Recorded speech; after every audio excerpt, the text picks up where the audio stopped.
بسم اللہ الرحمن الرحیم۔ میں شروع کرتی ہوں اللہ کا نام لے کر جو بڑا مہربان اور نہایت رحم کرنے والا ہے۔ ناظرین السلام علیکم۔ ناظرین 20 اپریل 571 ہجری کے مطابق 12 ربیع الاول کو قبلہ قریش کے ہاشمی سلسلے میں حضرت عبداللہ بن عبد المطلب کے گھر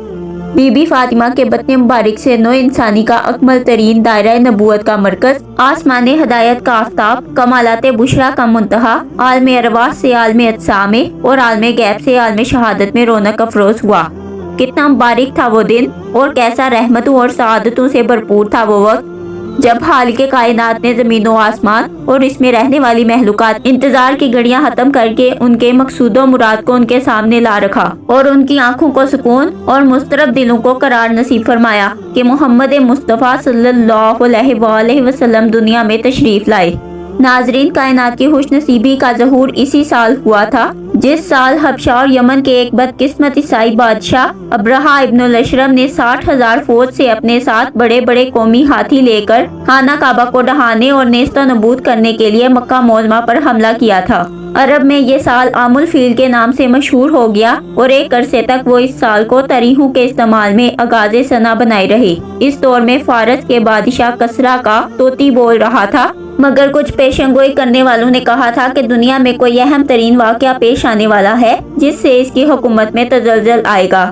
چنانچہ آپ صلی اللہ علیہ وآلہ وسلم کی ولادت باسعادت کی شب کو کسریٰ شاہ فارس کے محل میں ایسا زلزلہ آیا کہ اس کی گڑگڑاہٹ لوگوں نے سنی اور کیسر و کسریٰ کے 14 کینکر گر پڑے، جو اس بات کی طرف غیبی اشارہ تھا کہ اس حکومت کے 14 حکمران ہوں گے اور اس کے بعد اس کو زوال آ جائے گا۔ اور اسی طرح وہ آگ جو 1000 برس سے برابر روشن تھی اور فارس کے آتش پرست اس کی پوجا کرتے تھے، شب ولادت میں یک لہت بجھ گئی۔ اس کے علاوہ بھی بہت سارے واقعات رونما ہوئے۔ آپ صلی اللہ علیہ وآلہ وسلم کی ابھی پیدائش بھی نہ ہوئی تھی کہ آپ صلی اللہ علیہ وآلہ وسلم کے والد ماجد حضرت عبداللہ رضی اللہ تعالیٰ عنہ کا جوان العمری میں انتقال ہو گیا اور آپ صلی اللہ علیہ وآلہ وسلم یتیم پیدا ہوئے۔ بہرحال آپ کی کم سنی اور بچپن ہی سے ایسے واقعات برابر پیش آتے رہے جو کسی دوسرے کو کبھی پیش نہ آئے اور نہ آئیں گے۔ ابھی آپ صلی اللہ علیہ وآلہ وسلم کی عمر 4 یا 6 سال ہی کی تھی کہ آپ کی والدہ ماجدہ کا سایہ سر سے اٹھ گیا اور آپ کی کفالت آپ کے دادا حضرت عبد المطلب رضی اللہ تعالیٰ عنہ نے اپنے ذمہ لے لی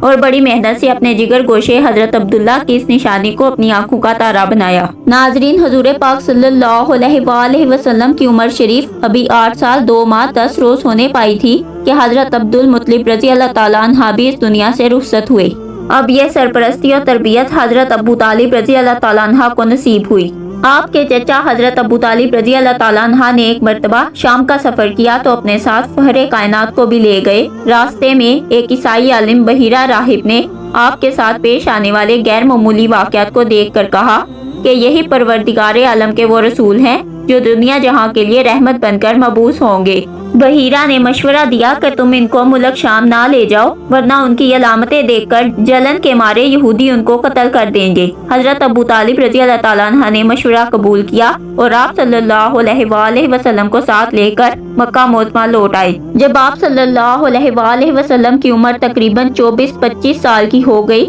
تو آپ صلی اللہ علیہ وآلہ وسلم نے حضرت خدیجہ رضی اللہ تعالیٰ عنہ کے غلام میسرے کے ساتھ تجارتی سفر ملک شام کا کیا۔ ناظرین، اس سفر سے واپسی کے بعد آپ صلی اللہ علیہ وآلہ وسلم کا نکاح حضرت خدیجہ رضی اللہ تعالیٰ عنہ سے ہوا۔ نکاح سے تقریباً 15 سال بعد جب آپ صلی اللہ علیہ وآلہ وسلم کی عمر 40 سال تھی تو وحی کا آپ صلی اللہ علیہ وآلہ وسلم پر نزول ہوا اور فرائض رسالت کی عظیم ترین ذمہ داری آپ کے سپرد کر دی گئی۔ یوں مکی زندگی کا ایک سخت ترین دور کا آغاز ہوا۔ نبوت ملنے کے بعد کفار مکہ نے تکلیفیں پہنچانے کی جو تدبیریں مکاریہ اور مظالم اور طرح طرح کے لالچ دیے مگر ان کا کوئی مقصد کامیاب نہ ہو سکا۔ وہ چاہتے تھے کہ آپ صلی اللہ علیہ وآلہ وسلم اعلان توحید سے باز آ جائیں مگر ایسا کسی قیمت پر نہ ہو سکا۔ آخرکار کفاران قریش نے آپ صلی اللہ علیہ وآلہ وسلم کو شہر بدر کر کے پہاڑ کی ایک گھاٹی میں محصور کر دیا جہاں کچھ کم 3 سال کے عرصے تک محاصرے میں رہے،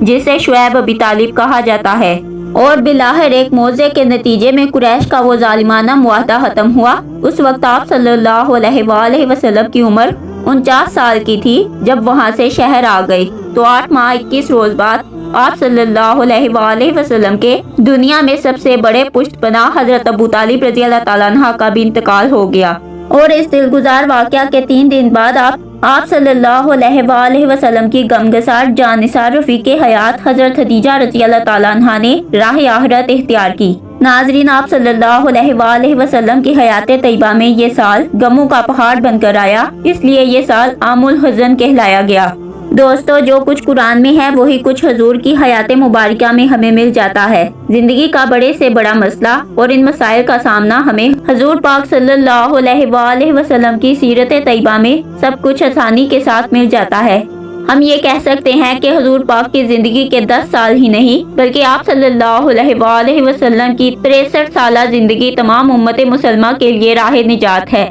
ناظرین، میری اللہ پاک سے یہ دعا ہے کہ اللہ تعالی ہمیں سنت رسول صلی اللہ علیہ وآلہ وسلم پر چلنے کی توفیق عطا فرمائے، آمین یا رب العالمین۔ ناظرین، امید کرتی ہوں کہ یہ ویڈیو آپ کو پسند آئی ہوگی، تو ملتے ہیں اگلی ویڈیو میں، تب تک کے لیے اللہ نگہبان۔